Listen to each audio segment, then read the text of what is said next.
Link, tá? A gente vai do cemitério, Pablo. Não, depois que acabar o jornal, pô.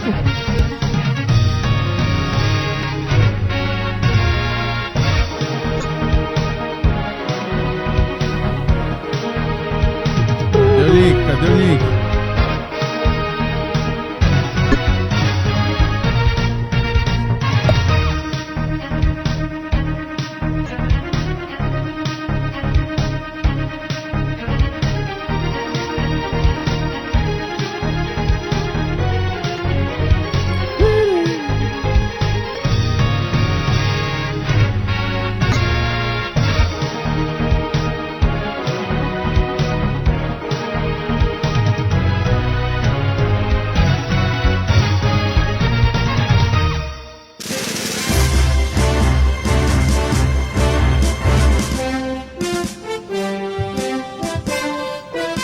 Sete horas, 3 minutos. Hoje, sexta-feira, 7 de maio de 2021.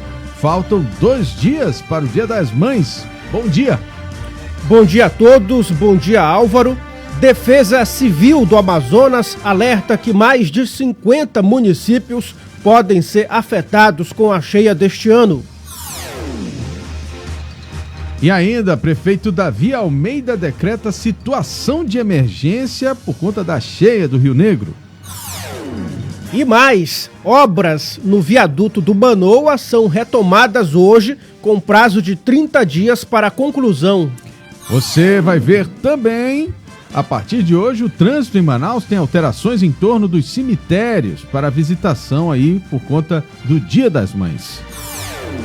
Covid-19, Manaus inicia vacinação contra a doença em grávidas e puérperas com comorbidades na segunda-feira. Na política, vamos atualizar a movimentação da CPI da Covid em Brasília.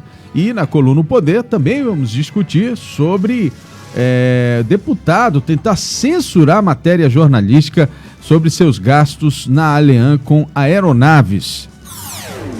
Você também fica bem informado sobre o trânsito e as ocorrências policiais ao vivo. Este é o Jornal da Cidade, o seu Jornal das 7.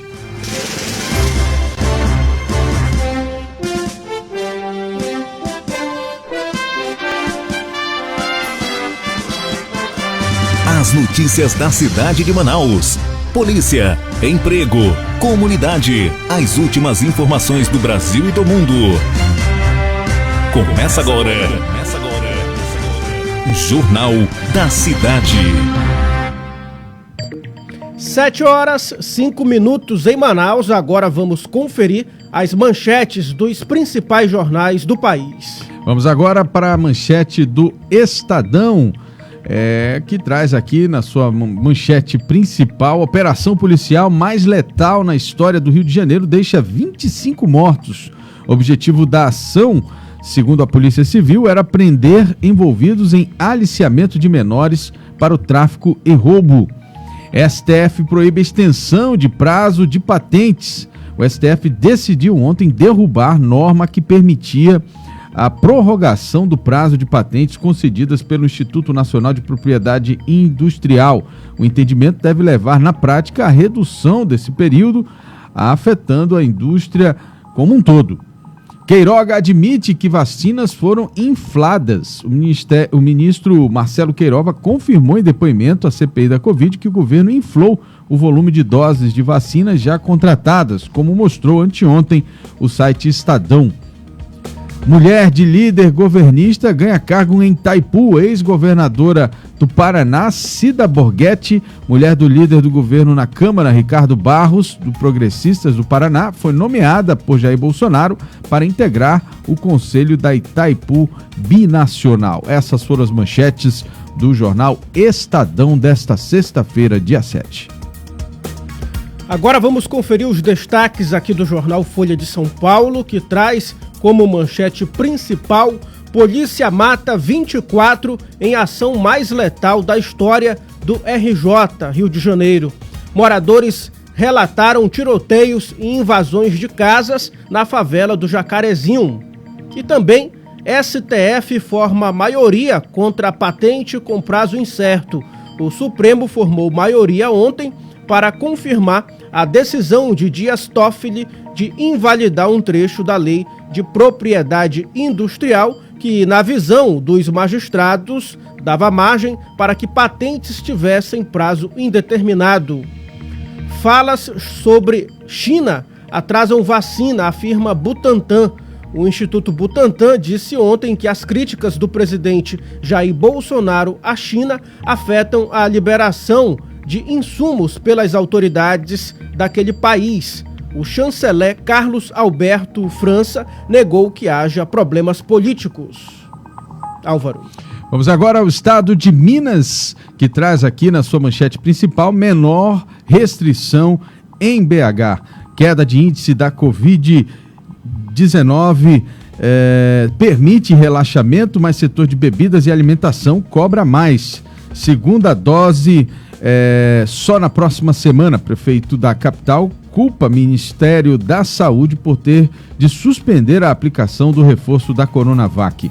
Queiroga preserva Bolsonaro, mas nega tratamento precoce.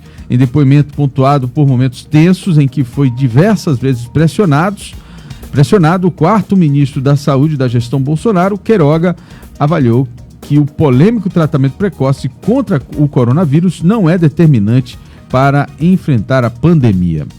Ideia de quebrar patente expõe divisão global. Essas foram as manchetes, então, aqui do estado de Minas.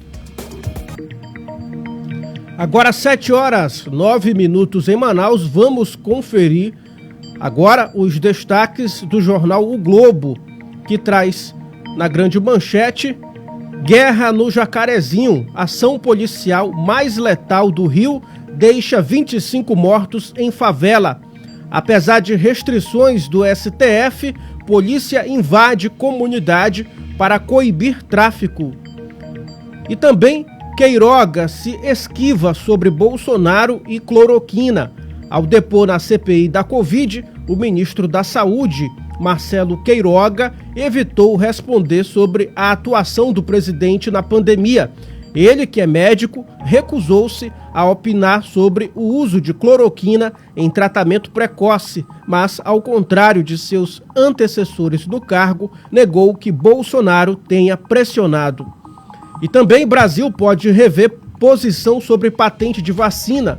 Posicionamento contrário à suspensão de patentes de vacina contra a Covid poderá mudar se acordo na OMC atender aos interesses brasileiros, disse o chanceler Carlos França em audiência pública no Senado. São 7h10. Jornal da Cidade. Só o que importa. E vamos agora à capital federal. No Correio Brasiliense de hoje temos aqui o destaque: o Rio em guerra, 25 mortos em favela. Um policial civil e 24 suspeitos de tráfico morreram num tiroteio no Jacarezinho. A incursão de ontem para apurar o aliciamento de crianças pela quadrilha é considerada a mais letal da história da cidade.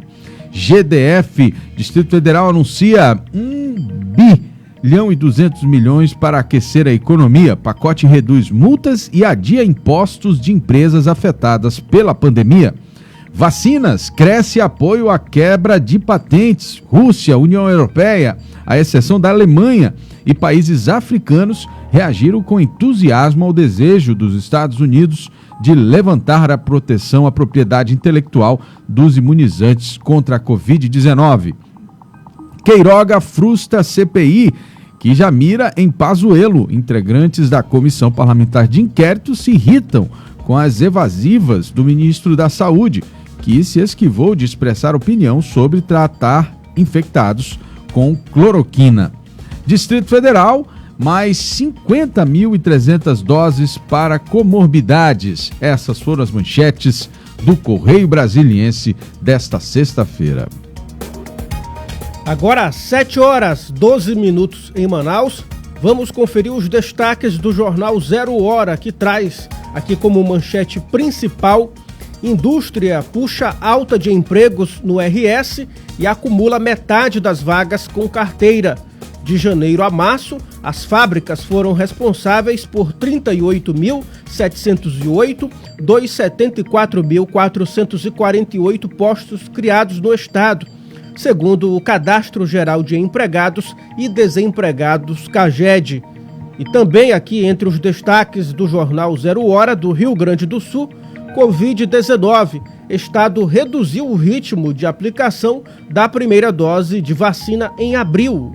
E ainda, sob pressão, a CPI, ministro, reconhece contagem inflada de vacinas, mas evita polêmicas. E também, Rio de Janeiro, confronto entre polícia e traficantes em favela deixa pelo menos 25 mortos. 7h13, vamos encerrando aqui as principais manchetes dos jornais do Brasil com o jornal A Crítica aqui do Amazonas, que traz o seguinte destaque nesta sexta-feira. Auxílio injetará 30 milhões de reais no interior, enchente com apoio governamental. O governo do estado começa a entregar, a partir de hoje, o cartão social com R$300 para cerca de 100 famílias atingidas pela cheia.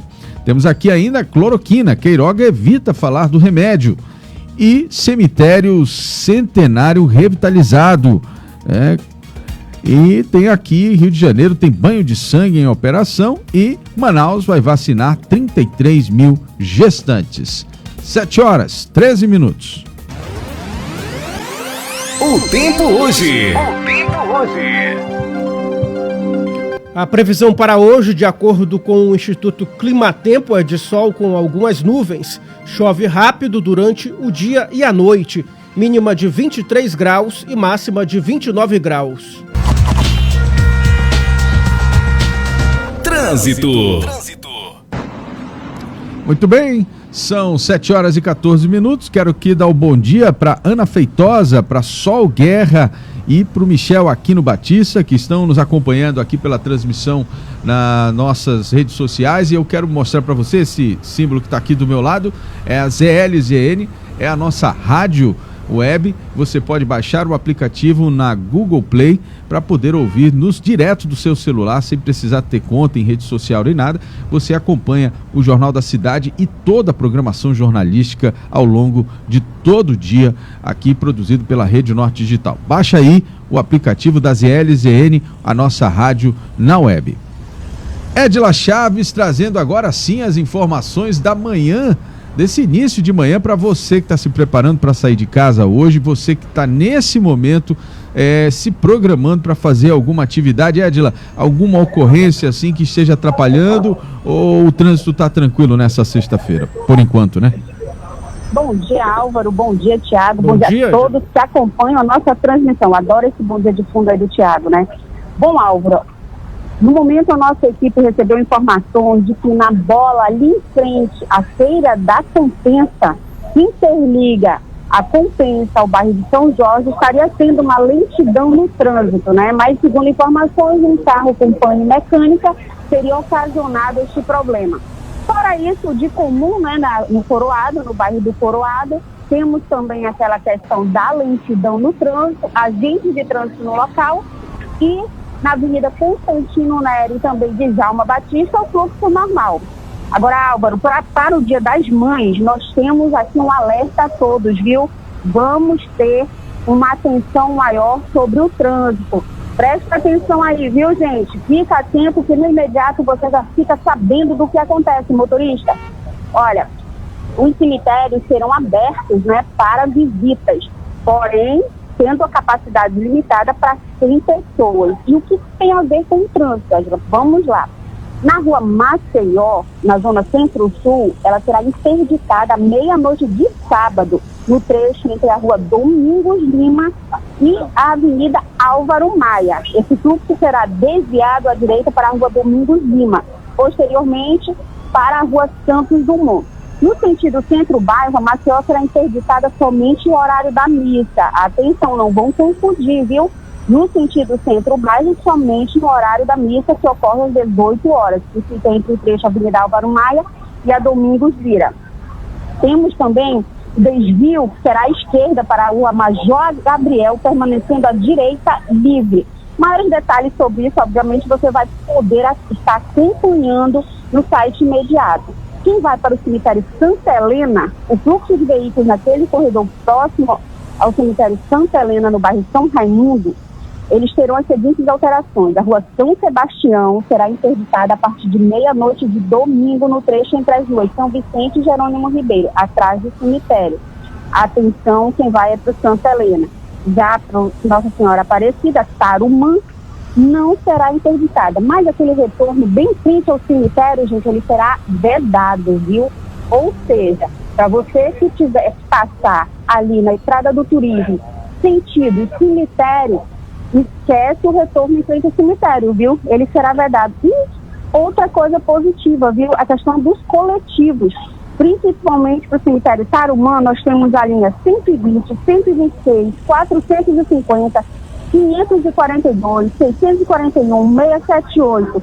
São 86 veículos mais 15 reservas, ao total de 101 coletivos para atender a população. Observação: na frente dos ônibus terá uma placa informando para qual cemitério este ônibus faz a rota.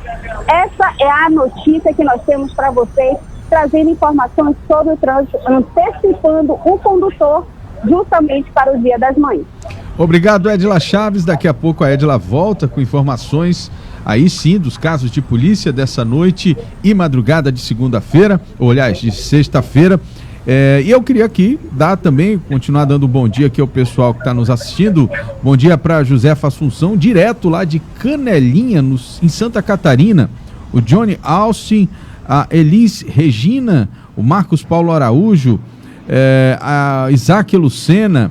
Temos aqui ainda a Cati Santos, todo mundo aqui acompanhando a nossa transmissão mais uma vez. Baixa aí o nosso aplicativo ZLZN na Google Play. Tem aí você assistindo e acompanhando pela rádio, pela nossa rádio web, o Jornal de hoje. Obrigado, Edila.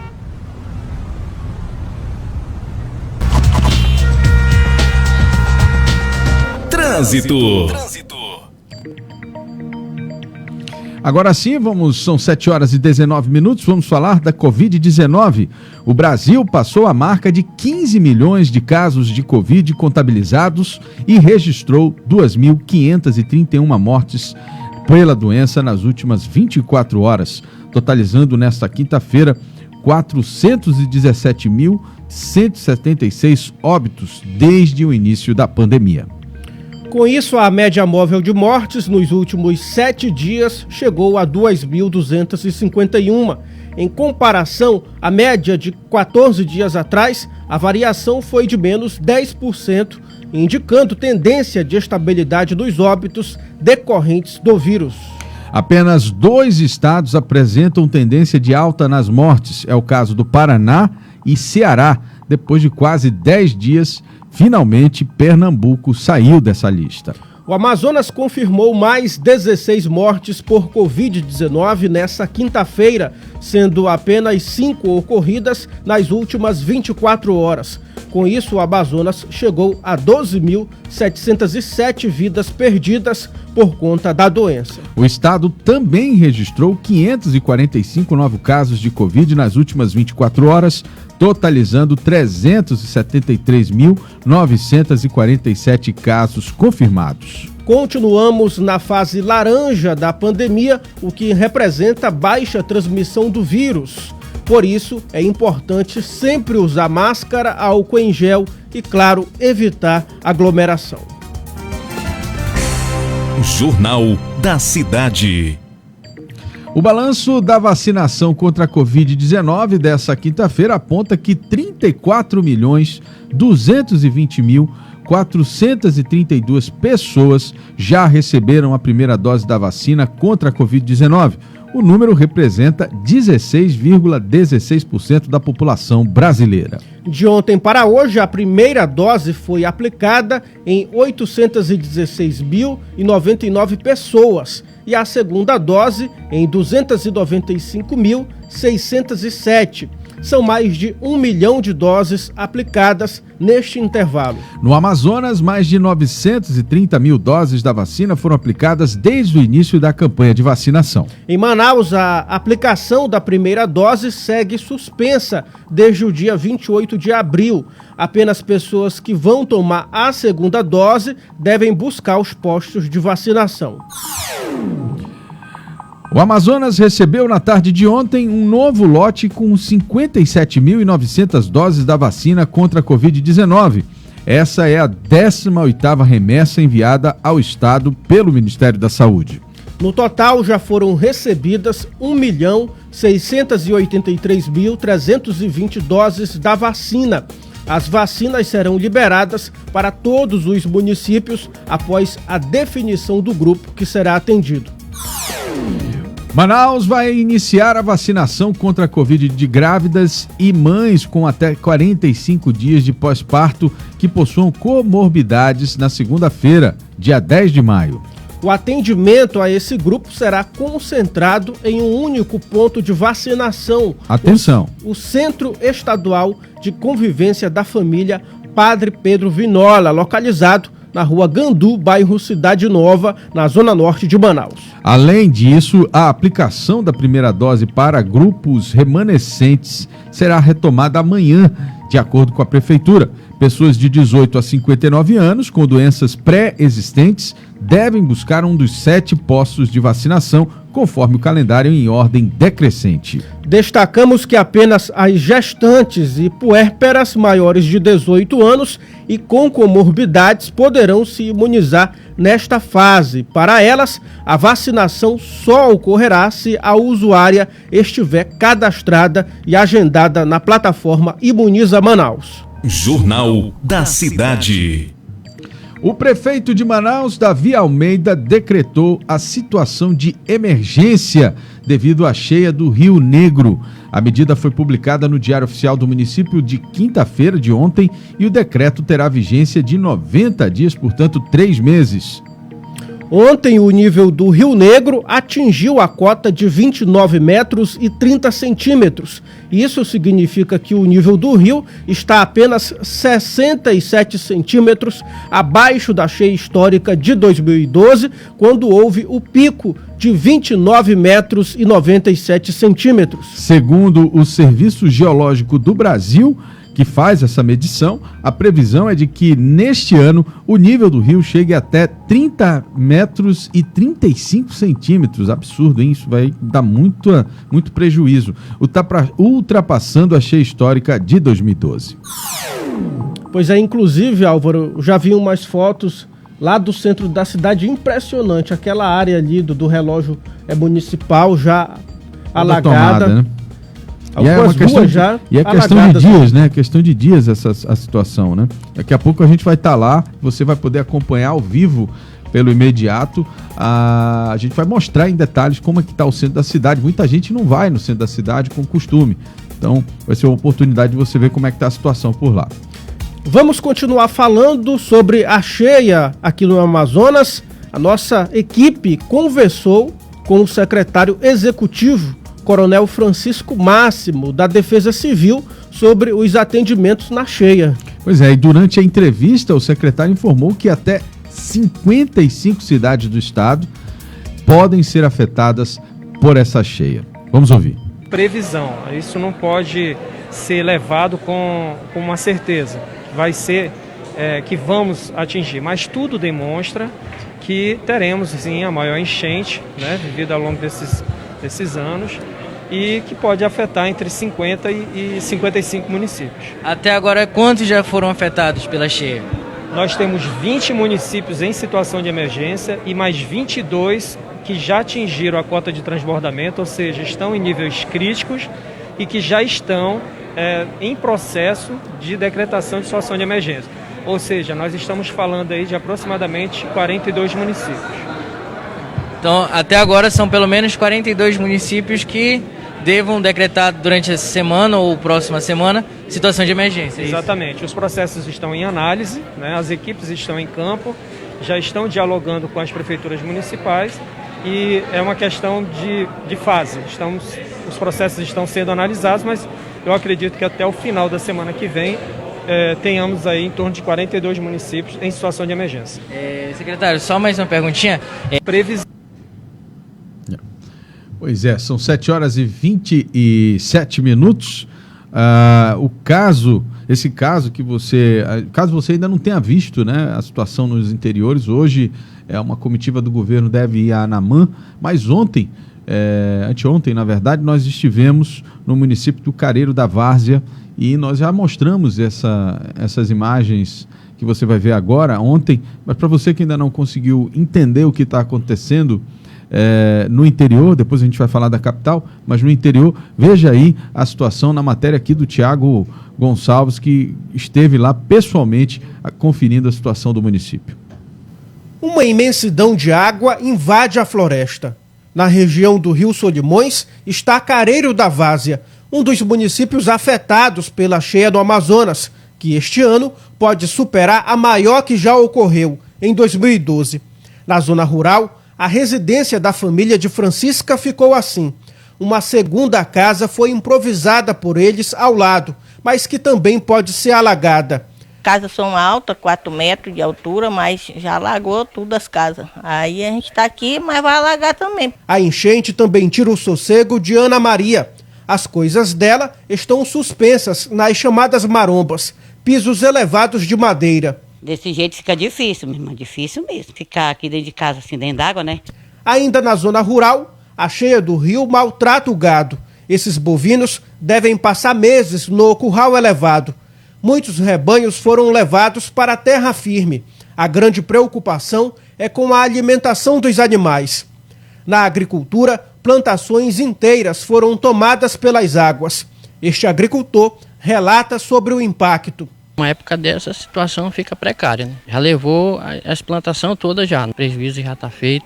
A sede de Careiro da Várzea já foi 95% atingida pela subida do rio. A prefeitura mandou fazer pontes para garantir a locomoção dos moradores. São aproximadamente 18 mil pessoas afetadas pela enchente aqui no município.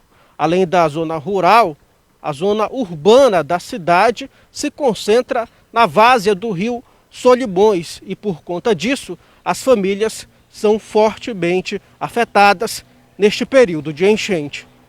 Com o box de lanche alagado, a Nelly enfrenta os transtornos para manter o sustento da família.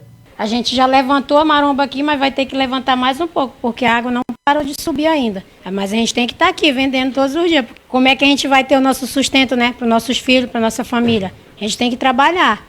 O prefeito de Careiro da Várzea, Pedro Guedes, fala da situação do município, já com estado de emergência decretado. Nós já estamos socorrendo, mas não é suficiente. A previsão é que vai chegar a 30 metros, nós estamos hoje com 29 e alguns centímetros, né? Mas se chegar a 30 metros, se acaba tudo. A pastagem do gado se acaba. Quando o gado vem da terra firme, já vem magro. Quando chega aqui, morre um bocado. Então se torna um prejuízo muito grande para o município de Careiro da Várzea. Normalmente, a enchente ocorre até o mês de junho. Seu Francisco mora há 49 anos em Careiro da Várzea e já viu de perto grandes enchentes no município. 53 foi uma grande enchente. Maltratou muita gente. O meu pessoal falaram que nunca mais que ia ter uma alagação daquele tamanho. E olha, de 2012. A tendência sempre acontecer, uma maior que a outra.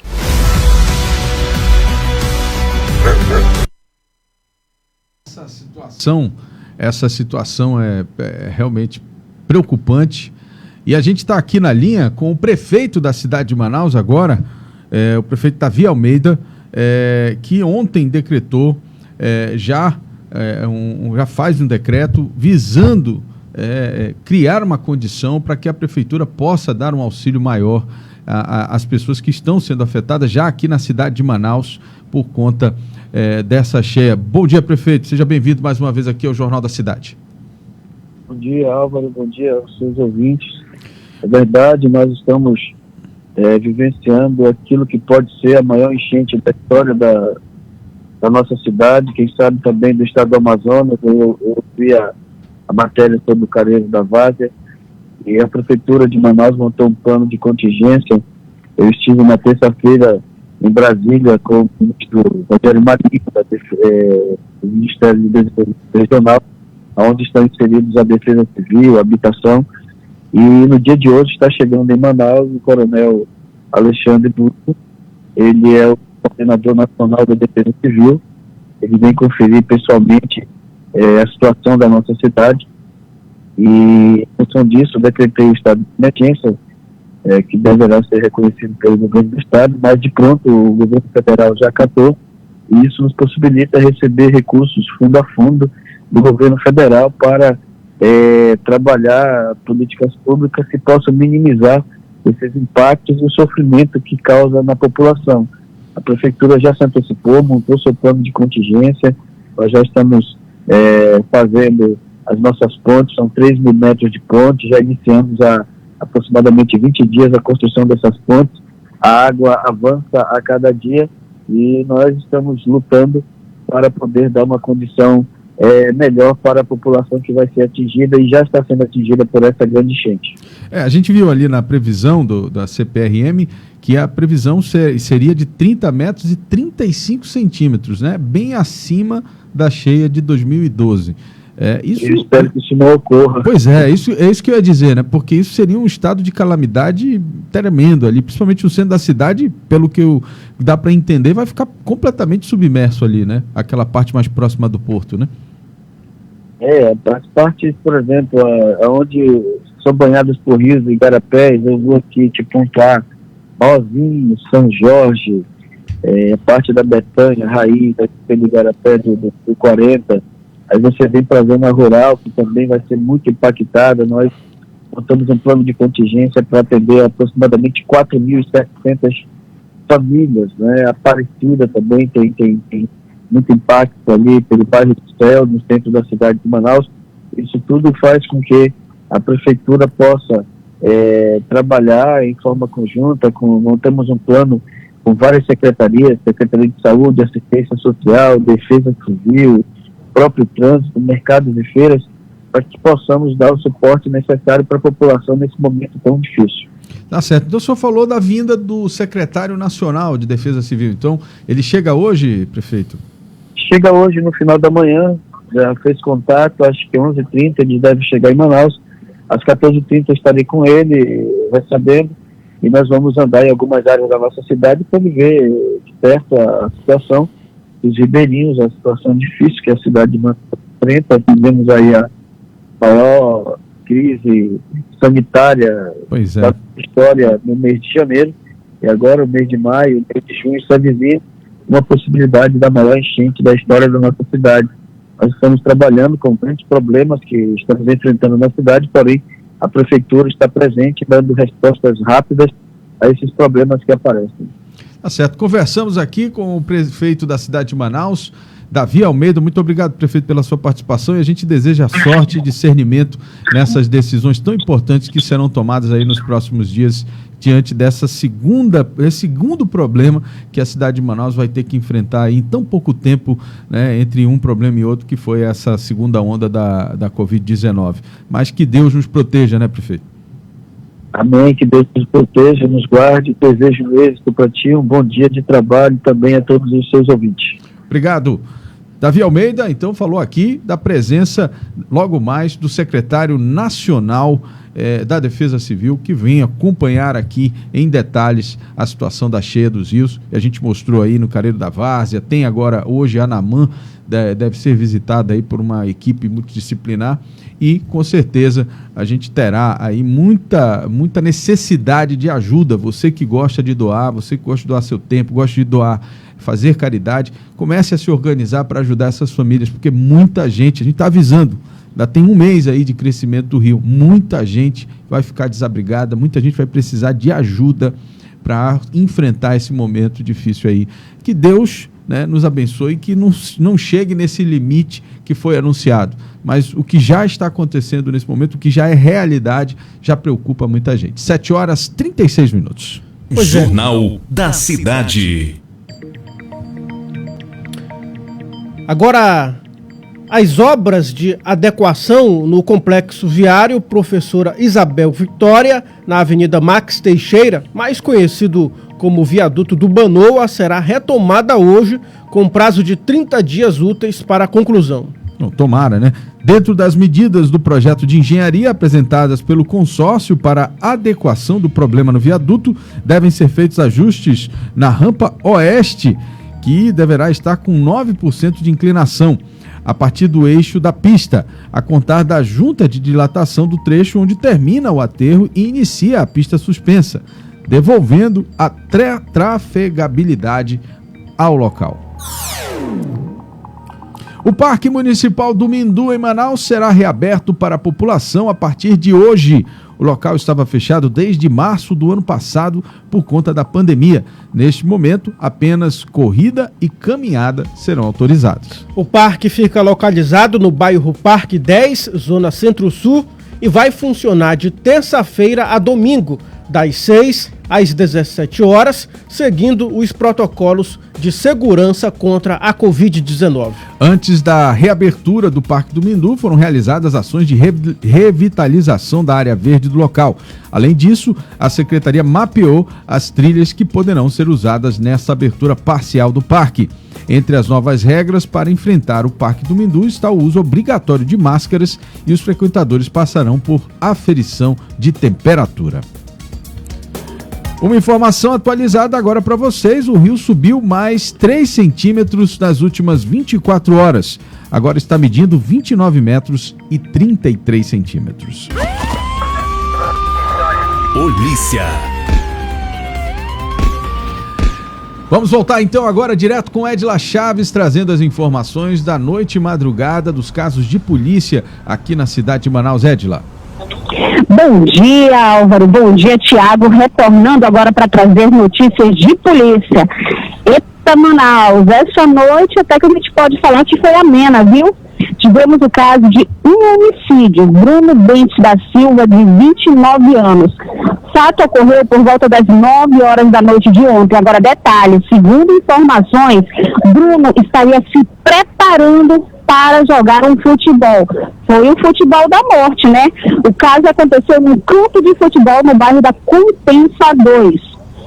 Agora, outra coisa que chama atenção, Álvaro, que devido às redes sociais estarem bastante influentes na vida das pessoas, está circulando um vídeo onde 5 homens aparecem fazendo um arrastão, isso em uma determinada lanchonete no bairro Santos Dumont. A informação aqui tem que esses 5 homens, 3 estariam armados e 2 apenas fazendo o arrastão nesses clientes. Esse vídeo deduz-se que tenha acontecido na última terça-feira, mas ganhou uma forte repercussão nas redes sociais. E também a Receita Federal de Manaus apreende maconha e cocaína no aeroporto, viu? Essa ação aconteceu entre os dias 4 a 6 de maio. Essas atividades de fiscalização e controle aduaneiro em cargas e bagagens saindo de Manaus, que resultaram na apreensão de 40 quilos de drogas ilícitas. Segundo as investigações, essas drogas estariam sendo levadas de Manaus para São Paulo e Salvador. Agora, aquele que ficou esperando, deu-se muito mal, viu? A equipe do K9 da Receita Federal entrou em ação e conseguiu apreender estes entorpecentes. Essas mercadorias para São Paulo seriam 8 tabletes de maconha com peso total de 4 quilos e de pó com suspeita de ser cocaína, com peso total de 7 quilos. No dia 6, a verificação física das mercadorias contidas com carga destinada a Salvador, foram constatada a presença de 30 tabletes de maconha, pesando 16 quilos e 200 gramas. Olha aí, ainda tem as graminhas, né? Oxe! Em ambos os casos, as drogas encontradas estavam escondidas em potes de suplementos alimentares. Olha aí, quem usava esse suplemento ia pro saco, né? Porque esse suplemento aí não faz bem à saúde em hipótese alguma. Batizado. E, Álvaro, nossa equipe, nesse momento, aproveita a oportunidade aí aos ouvintes, que nós estamos aguardando para a coletiva com o prefeito Davi Almeida, viu, e o vice-prefeito, onde eles vão falar sobre o Comitê Especial de Enfrentamento às Cheias. Aqui na Praça do Relógio, olha, quem quiser falar com a equipe do imediato, a nossa equipe já está aguardando o prefeito, hoje ele vai trazer para a gente, para falar a verdade para todos, né, sobre a situação das cheias do rio e falar sobre como eles estão trabalhando para poder verificar a situação da população a respeito dessas cheias. Como é que está aí, Edila? Como é que está aí o cenário aí? Em que ponto está o rio? Como é que está a situação aí? Olha, no local onde nós estamos, está tudo tranquilo, né? Nós tivemos aí a cheia de 2012, que foi a maior, né? Que cobriu até a Praça do Relógio. Mas essa até então não chegou, não está minando água por ali. Agora sim, qualquer chuvinha o negócio pega, né? Qualquer chuvinha o negócio pega. Inclusive, aproveitando a oportunidade, acabei de tomar um café delicioso no café do Robson. Quero mandar um alô para todos eles, né? Ei, tem que desculpa aí, mandar um cafezinho para mim, né, Edila? Não, mas tapioca com tucumã, Álvaro, tava uma delícia. Isso aí não vou dispensar, né? Não vou dispensar mesmo. Então, mandando um alô para todos aqueles que trabalham aqui no centro da cidade, esses trabalhadores não somente dos cafés da manhã, mas também dos lojistas, né? Olha, tem um monte de gente passando aqui, Álvaro. Vou falar um segredo, viu? Quem quiser vir pro centro, gente, venha, porque o que tem promoção de roupa, nossa senhora, a mulherada pira. E essas são as nossas informações saindo um pouco da linha policial. Quer saber do que acontece na cidade? Acompanhe o site imediato. É isso aí, olha, tem um pessoal perguntando aqui qual é o nome do aplicativo que ele pode baixar para ouvir a nossa programação jornalística. Tá aí, olha, é o ZLZN, é só digitar na busca da Google Play, você vai encontrar, quando você digitar ZLZN, o primeiro aplicativo que vai aparecer é esse, você baixa, instala no seu celular e você pode sair de casa, não precisa ter conta em rede social e vai poder ouvir a programação jornalística todinha do imediato e também do site O Poder. Obrigado, Edila Chaves. Aproveitar, mandar um bom dia pro pessoal que está nos acompanhando. A Neolinda Arouxa, Eliomara de Matos, a Celina Duarte, Aldeus Irene Rodrigues, Leide Carmo Silva, Antônio Viana, Vicente Meirelles, o Ópimos Pereira, Marcos Souza e Maria das Dores. Muita gente aqui nos acompanhando. Então baixe o aplicativo, é outra opção para você acompanhar aqui a nossa programação. Jornal da Cidade. Agora 7h44 em Manaus, vamos falar de política.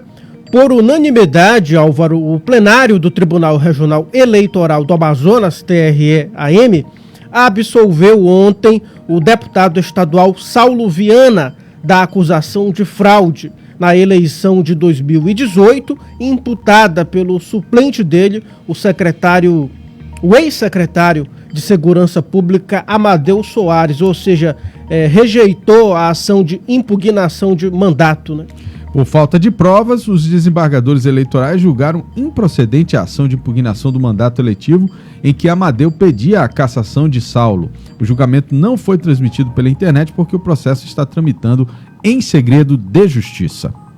Na última terça-feira, dia 4 de maio, após o voto de 4 desembargadores pela absolvição do deputado, Luiz Felipe Avelino Medina pediu vista, ou seja, mais tempo para analisar o processo, e a análise da denúncia foi adiada. E aí depois teve a apresentação do voto vista, né, e o julgamento foi concluído.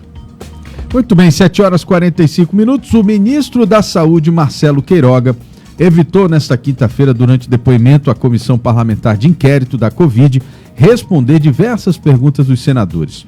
Parte dessas questões referem-se a temas já defendidos publicamente pelo presidente Jair Bolsonaro, como a adoção do tratamento precoce e da hidroxicloroquina. Vamos discutir isso agora com Carlos Eduardo Matos, direto de Brasília, o Cadu, que tem acompanhado diariamente aí a situação da pandemia. Cadu, muito daquilo que a gente já falou ontem, né? Essa semana foi uma semana de tentar criar um laço, digamos assim, da relação dos ministros com o desejo do presidente Bolsonaro em aplicar, digamos assim, o tratamento precoce no Brasil, né? Mas o que de fato nunca aconteceu assim em grande escala, né? Essa que a gente também tem que ressaltar. Bom dia, Álvaro. Bom dia, Tiago. Tudo bem com vocês? Bom dia. Tudo bem, meu amigo. Que bom. Primeiramente, minha solidariedade a todo o povo de Manaus, meus conterrâneos. Estou aqui em Brasília, morando em Brasília já há 7 anos e sempre morro de saudade de Manaus e fico sempre triste com essas notícias, né? Já somos tão afetados pela pandemia e agora vem a cheia nessa margem recorde, né? E está afetando não só as famílias, como a economia toda. Já está muito difícil, imagina agora, né? Verdade. Álvaro, sobre o depoimento do ministro Marcelo Queiroga, o doutor Marcelo Queiroga, foi um depoimento considerado morno, considerado também subjetivo, evasivo, porque ele ficou na berlinda, né? Ele ficou entre a cruz e a espada no meio do depoimento, porque ele é um ministro, atual ministro, e tem um presidente, né, que ele vem trabalhando de uma forma e o presidente vem trabalhando de outra. Com o depoimento de Mandetta e de Taixe, ficou claro que o governo estava trabalhando paralelamente. Agora, com as perguntas e as respostas que foram dadas pelo ministro, também ficou claro que o presidente continua trabalhando e que o ministro aparenta estar incomodado, mas não quer digladiar com o governo. Esse momento, tanto que essa reunião de ontem foi tão evasiva, as respostas dele, ele fugia das perguntas, o presidente, o senador Omar Aziz, ficou irritado e ameaçou encerrar a reunião ali mesmo. Teve bate-boca, tentativa de obstrução por parte de alguns senadores da base governista, que não deixavam ele responder, não deixavam perguntar, e assim foi. O ministro precisava fortalecer ali, a mensagem que ele deveria deixar ali, era de alinhamento com o governo, mas em muitos momentos ficou claro que ele ficou ali dividido entre a questão da ciência, né, porque ele é médico, ele tinha que estar mostrando ali o lado dele médico, mas ele, em algumas respostas, mostrou que ele não sabe de muita coisa do que acontece no Ministério da Saúde. Ele é um ministro que vem falando que desde quando entrou, ele tem apenas 40 dias à frente do Ministério da Saúde, e ele falou, desde quando ele começou, que ele apoia as vacinas, que ele apoia o uso de máscaras, as medidas de proteção contra a Covid, mas ele é contra o lockdown nos estados, né? Ele se alinha com o presidente Bolsonaro nesse sentido. Ele é contra as medidas de lockdown aplicadas nos estados para fechar tudo, ou interferir na economia. Ele acha que tem que ter um processo mais racional. Mas ele foi muito perguntado na questão da cloroquina. Mais uma vez, a CPI, né, Álvaro, que ela está caminhando para ser uma CPI da Covid-19 e para ser uma CPI da cloroquina. Porque eles querem, é o ponto de conexão aí da interferência do governo, né? A cloroquina, que não tem ainda uma eficácia comprovada científica, mas fizeram muitas perguntas, até da questão pessoal dele. Ministro, você concorda com isso? Você concorda que você receitaria cloroquina para os seus pacientes? Aí ele se enrolou, e aí respondeu de forma evasiva, e aí o Omar Aziz pegou ele ali, deu um tranco, né? Então ele falou alguns pontos que foram, assim, destaque para vários senadores. O primeiro é que ele não quis entrar na questão da cloroquina, ele não dava opiniões pessoais porque ele é ministro, né? Até porque a questão da cloroquina, segundo ele, está sendo analisada pelo comitê interno do Ministério da Saúde, que está analisando de que forma a cloroquina vai ser incorporada no protocolo de saúde implantado pelo Ministério. Segundo ele, está sendo analisado, estudado e ainda não concluído, um ano depois. Na verdade, esse protocolo de médico ainda não foi definido, mesmo um ano depois da pandemia. Ele falou que não foi consultado sobre o tratamento precoce, que foi implantado na época do general Eduardo Pazuello. O tratamento precoce é a distribuição de medicamentos, ivermectina, cloroquina, que foram largamente distribuídos para todos os estados do Brasil, inclusive para o Amazonas, o interior do Amazonas, para Manaus, durante a crise do oxigênio. ele disse que não sabe também da distribuição e nem do armazenamento de 4 milhões de comprimidos de cloroquina que estão nos depósitos do Ministério da Saúde, tanto em Brasília quanto no estado de São Paulo, que isso aí foi largamente divulgado. Ou seja, nessa parte da cloroquina, ele deixou claro para os senadores de que essa gestão do uso desse medicamento não está sendo feito por ele, ou seja, pelo Ministério da Saúde. Está sendo feito por uma outra administração, por uma outra gestão da pandemia. Então ficou claro que existe uma gestão paralela que não está ocorrendo dentro do Ministério da Saúde, sim por parte do presidente da República e de sua equipe. Então deixou claro que o ministro não está a par do que está acontecendo dentro de seu próprio ministério. Isso é muito perigoso e isso gerou informações e dados para a CPI da Covid-19. Álvaro. Beleza, Cadu, muito obrigado. O que temos aí para hoje? Aqueles requerimentos já foram votados, que a gente falou no início da semana, já tem uma agenda para a semana que vem, confirmada? Sim, já tem uma agenda confirmada. Hoje teve ontem teve uma questão aí sobre a fala, né, do vice-presidente, do vice-governador, perdão. Ele afirmou, ele deu uma fala para a Folha de São Paulo, né, afirmando que o estado do Amazonas, o alinhamento do governador Wilson Lima com o presidente Jair Bolsonaro foi uma experiência para a adoção da política de imunidade de rebanho. Ele falou isso para o caderno painel da Folha de São Paulo. Isso gerou uma repercussão enorme durante a CPI da Covid-19. Isso durante é gravíssimo, né? Essa declaração do vice, eu considerei talvez uma das mais graves que ele já fez nesse embate que ele vem tendo ao longo dos últimos meses com o governador Wilson Lima. Por quê? Porque a declaração, ela sugere que a cidade de Manaus, o estado do Amazonas, foi objeto de um experimento científico, social, de imunidade de rebanho, que significa o seguinte, aquele conceito, deixa todo mundo se contaminar, que naturalmente nós vamos criar uma espécie de imunidade coletiva, né? Eu acho que a gente precisa, nesse momento, ter muito cuidado, né, os políticos principalmente, muito cuidado com esse tipo de colocação, porque é o seguinte, se houve um experimento, como ele diz, de forma combinada, é preciso saber quem participou, quem coordenou isso, como foi feito, que dados foram coletados, né, aonde foi aplicado isso, de que forma foi aplicado. E isso conflita diretamente. Eu li uma nota do governo ontem e aquilo ali para mim ficou muito marcado, porque diz o seguinte,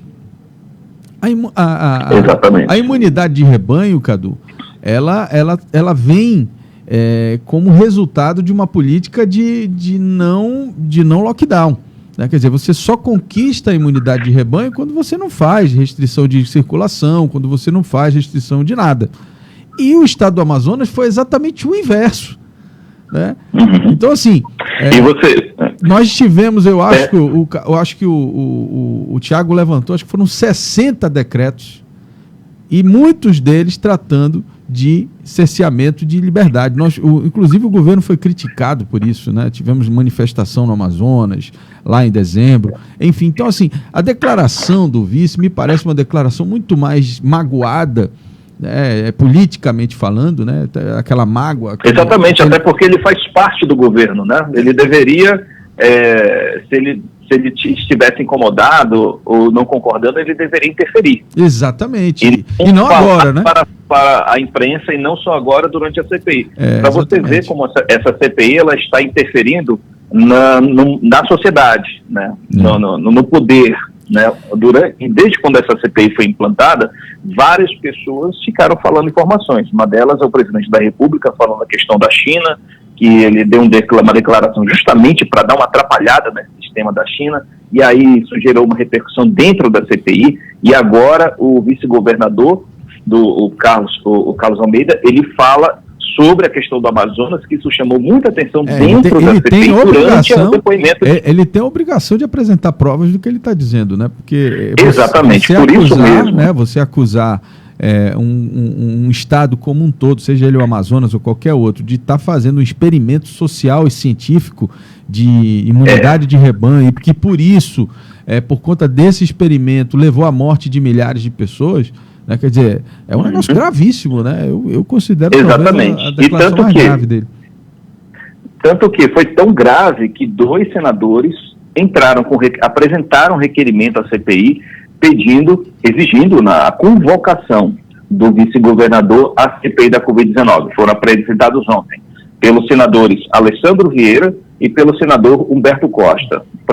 Requerimentos número 463 e 466, ou seja, eles foram dados entrada quase ao mesmo tempo. E a justificativa apresentada aqui, eu estou vendo aqui na tela do Senado Federal, e eles querem que ele explique as afirmações que ele fez à Folha de São Paulo com relação através da adoção de política de imunidade de rebanho que transformou Manaus em um laboratório gerador da nova cepa. E também dar informações sobre da crise do oxigênio, que ele disse, que a Folha de São Paulo, que mesmo no cenário de terra arrasada, o governador ele demorou em contactar o governo federal. Ele omitiu informações, segundo o que está aqui na justificativa e o que ele falou para a Folha de São Paulo. E é isso que a gente precisa. Ontem nós fomos levantar. A imunidade de rebanho é porque às vezes as coisas, eu sempre falo isso, o jornalismo ele tem um papel muito forte nesse sentido. O político ele usa com a informação política. Eu preciso gerar um efeito. Gerou o efeito político, né? Que foi aquela comoção do político e tal. Opa, tem uma coisa aqui e tudo mais. A gente tem o dever de chegar lá, não, peraí, imunidade de rebanho é não lockdown. E o Amazonas, acho que foi o estado que mais teve processo, acho que já está, né, num processo de restrição em alguns casos. Então, assim, não parece razoável imaginar que uma afirmação dessa é verdadeira, tendo a verdade dos fatos, né? Tendo a narrativa, a cronologia do que aconteceu na cidade, a gente vê que não prospera uma informação como essa. Mas, Cadu, nós estamos no avançar da hora, não vamos conseguir falar de tudo hoje, tem muita coisa. Na segunda-feira a gente continua falando aí. Muito obrigado, amigo. Um abraço, Álvaro, um abraço, Thiago, um abraço a todos. Abraço. Jornal da Cidade. Já estouramos muito aqui o nosso... Opoder.com com Bruno Mazieri. Vamos dar uma corrida aqui agora com o meu amigo Bruno Mazieri, que estava ouvindo com certeza atentamente aí a declaração em torno da CPI da Covid. Bruno, bom dia. Bom dia, Bruno. Ainda não tá? Vamos lá, então vamos continuar aqui. Pode ler aí o roteiro, né, Tiago? Vamos lá. O deputado estadual Dermilson Chagas, Álvaro, bem que tentou, mas a Justiça Estadual julgou improcedente o pedido do parlamentar de retirar sua imagem da matéria com a manchete: deputados da Aleam gastam mais de 11 milhões de reais com aluguel de aeronaves em 2020, ano de início da pandemia do novo coronavírus, publicada no dia 25 de fevereiro deste ano no site O Poder. Vamos falar com o Bruno Mazieri, que já está na linha conosco. Bom dia, Bruno. Bom dia, Bruno. Ouvindo? Tá conseguindo me ouvir? Agora sim. Ah, que bom. Bom dia, Álvaro. Bom dia, Thiago. Bom dia a você que nos acompanha aí nessa sexta-feira. Estava ouvindo atentamente aí o Cadu falando da CPI, né? Pois é. Agora vamos mudar desse assunto, né? Vamos falar aqui da cidade de Manaus. O deputado estadual Dermilson Chagas ontem teve uma decisão na qual foi preservado o nosso direito de trabalhar, né, Bruno? De fazer o jornalismo sério, comprometido com as informações corretas. Não é isso? É isso mesmo, Álvaro. Em março desse ano, o deputado estadual Dermilson Chagas havia ingressado na Justiça Estadual com um processo contra o site O Poder, pedindo que a Justiça determinasse a retirada de uma imagem sua, usada numa matéria produzida por nós, onde a gente falava que ao longo de 2020 tinham sido gastos 11 milhões com aluguel de aeronaves pela Aleam, pela Assembleia Legislativa do Estado do Amazonas, sendo que a Assembleia já possui, né, uma série de contratos para fazer deslocamento de servidores e de deputados, e esses 11 milhões foram acrescidos aí na conta do Poder Legislativo. E o que o deputado questionava, Bruno? O deputado dizia que o site O Poder estava fazendo uma perseguição contra ele, que ele tinha sido um dos que tinha menos gastado com a aeronave, mas a gente fez toda uma matéria, Álvaro, baseada no portal da transparência. E é bom a gente ressaltar isso, que todo o material produzido pelo site Poder, ele é baseado em documentos. Então a gente entrou com recurso na Justiça Estadual e ontem o juiz Marcelo Manuel da Costa Vieira, da 8ª Vara do Juizado Especial, entendeu o nosso posicionamento e indeferiu o pedido do deputado estadual Dermilson Chagas. Eu queria só fazer uma colocação aqui, Bruno, porque a gente conversou muito sobre esse assunto, né, e evitamos tocar nele até que fosse dada a sentença, mas assim, o deputado precisa compreender que o mesmo direito que ele tem de usar a tribuna para cobrar, seja governo, seja os seus pares, seja qualquer poder, secretarias, etc., a imprensa tem o dever de monitorar e saber o que está sendo feito com o dinheiro público no âmbito do legislativo também. E é preciso, fundamentalmente, que a gente não confunda o trabalho do jornalismo responsável, naquele que se baseia pelos fatos, pelas informações, com uma série de sites e blogs aí que usam essa, digamos assim, essa capa de estar fazendo jornalismo e não estão fazendo jornalismo, estão fazendo qualquer outra coisa, menos jornalismo. Então a gente precisa separar as duas coisas. E precisa, inicialmente, também separar que fake news é diferente de uma informação verdadeira. Fake news é uma mentira. Você ser alvo de uma reportagem na qual a sua imagem ela é exposta por conta da sua atividade profissional, né, você precisa compreender que isso faz parte do jogo, né? Então, assim, eu fiquei, antes de mais nada, surpreso com a postura nada democrática do deputado, no sentido de tentar cercear o direito da imprensa de divulgar os gastos com avião. E naquele momento em que ele mesmo ia à tribuna quase que diariamente falar dos gastos do executivo com avião. Ou seja, quer dizer, falem dos outros, mas não falem de mim, né? Podemos falar de tudo, mas não podemos falar de mim, né? Não pode falar de mim. A minha foto não pode estar ali. E mais do que isso, né, Álvaro, a gente, enquanto imprensa, e eu falo isso porque você tem muitos anos de imprensa, eu tenho muitos anos de imprensa, o Thiago tem muitos anos de imprensa, a gente tem um objetivo e a missão de levar informação à população. Então, nada do que a gente faz é criado, é tirado da nossa cabeça. Tudo está com base em documentos, e documentos que muitas vezes a própria população não consegue ter acesso, ou porque não quer, ou porque... Enfim, tem alguma hábito, outra limitação, tem alguma limitação, não tem um hábito, e a gente faz questão de mostrar isso com muita transparência, tanto é que a Justiça Estadual concedeu ao nosso favor, entendeu a nossa defesa e disse que a imagem do deputado pode permanecer, sim, na matéria que trata do gasto com aeronaves no ano passado da Assembleia Legislativa do Estado do Amazonas. 8h04. Bruno, comentar rapidamente aqui com você essa briga, né, essa continuidade, digamos assim, a tentativa constante do vice-governador de transformar ali em confusão essa relação com o governador Wilson Lima, né? Essa declaração que a gente falou com o Cadu, né, de que Manaus teria sido alvo de um experimento social de imunidade de rebanho. Achei assustador isso, Bruno.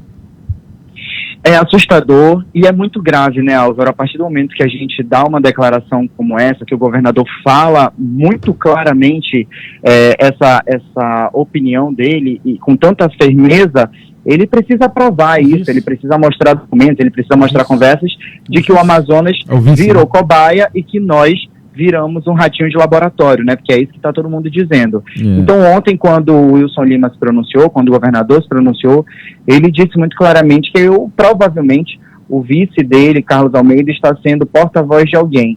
A gente sabe que o Carlos Almeida é muito ressentido por não conseguir comandar o governo da forma que ele imaginava que iria ser.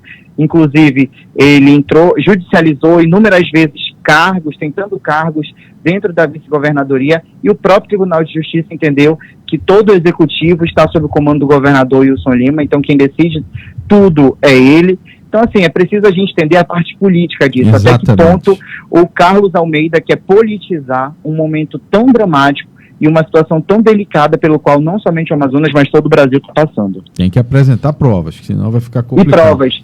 É fazer igual a gente, mostrar documentos. Mostrar documentos. Bruno Mazieri, muito obrigado, meu amigo. Bom dia, obrigado e até semana que vem, se Deus quiser. Até lá. Opoder.com com Bruno Mazieri. São 8h06. Vamos falar aqui um pouquinho sobre preço, né? Falar aqui da cesta básica aqui na capital, de acordo com o site Busca Preço da Cefaz. Saiba agora os valores dos produtos da cesta básica aqui na capital. Então, de acordo com o site Busca Preço da Cefaz, nas ofertas de hoje, vamos falar sobre o charque, o famoso jabá, né, Álvaro? O menor valor do quilo está custando R$ 39,00 em um supermercado no bairro Glória. O valor máximo do produto é de R$ 50,00, encontrado em vários pontos da cidade. Eu me assustei com 39 e aí imagina o máximo 50, né? Se quiser acompanhar o preço de outros produtos da cesta básica, é só acessar o site Busca Preço Cefaz. Os preços são de todos os supermercados que usam a nota fiscal amazonense.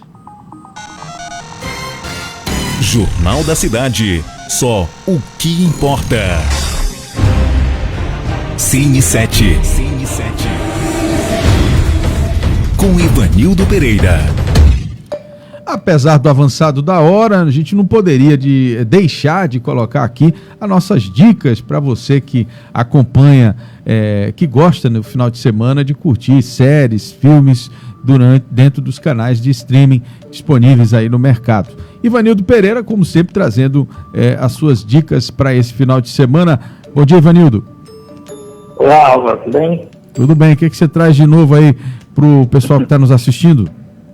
Hoje eu separei 2 dicas, né, da Netflix, que são bem diferentes, né, para quem quiser diferentes estados de espírito, né, diferentes interesses. Né? A primeira é a animação, A Família Mitchell e a Revolta das Máquinas, né, que estreou ontem, acredito, na plataforma, e já está sendo muito avaliado, muito bem avaliado, né, está com uma aprovação de 98% de tomatometer, né, acho que é a aprovação dos filmes nos Estados Unidos. Então é um filme que está fazendo muito boca já e já parece que é bem vestido, né? Não sei se você já assistiu o trailer. Tá certo. E é a história de uma família, né? Aquela típica família moderna, né? Que todo mundo fica olhando pro celular e não conversa um com o outro, né? E eles vão numa viagem e os instrumentos eletrônicos do mundo inteiro começam a se revoltar, né? Uma rebelião das máquinas. E a família tem que se dividir para salvar o mundo, né? Pelo trailer, eu ainda não assisti hoje à tarde, mas pelo trailer parece que está muito divertido, né? Família Mitchell e a Revolta das Máquinas, eu vi que está no destaque da Netflix essa, né? Isso, exato. Os produtores são os mesmos do filme Homem-Aranha no Aranha-Verso, né? Que não sei se você assistiu, mas foi outra animação também sensacional, e ganhou o Oscar, inclusive, alguns anos atrás, né? Então é um filme que está bem aguardado e que parece ser muito legal, né?